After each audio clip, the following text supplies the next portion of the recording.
Hey everyone, this is Tim from YourSixStudios. Today in this video, I'm going to show you how to go ahead and connect a separate microphone and a separate headset on your PlayStation 4 at the same time. So let's go ahead and jump in the video right now.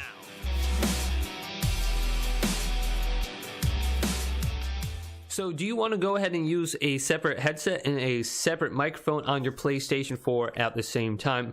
So let's say we're going to go ahead and use this Blue Yeti microphone on our PlayStation 4, and it doesn't come with like a headset or anything to listen to the game audio. You can go ahead and connect your PlayStation USB headset just like this, and you will be able to talk with your Blue Yeti at the same time.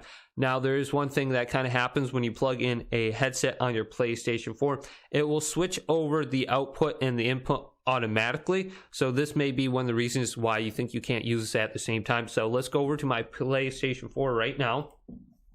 And I'm going to go ahead and plug in my headset. So let's select a user and go to Timbo Slice. Now let's go ahead and select my microphone by plugging it in to my PlayStation 4.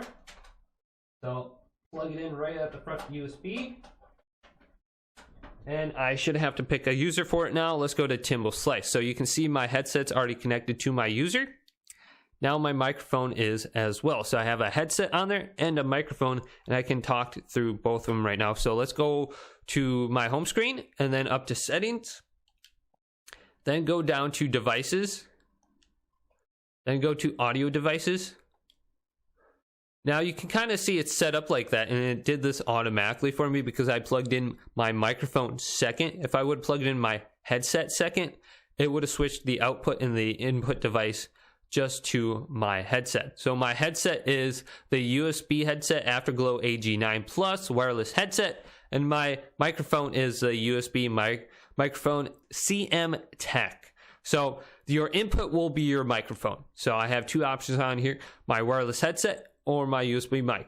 So if your headset is selected under this list, switch it to your microphone.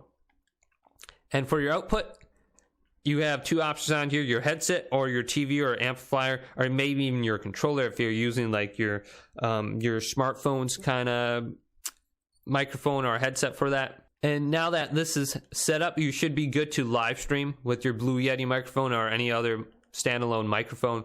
So that is how you go ahead and use a separate headset and a microphone on your PlayStation 4 at the same time. If this video did indeed help you out, go ahead and leave it a big thumbs up and subscribe to my channel down below for more PlayStation 4 tech help videos coming up next on YourSixStudios.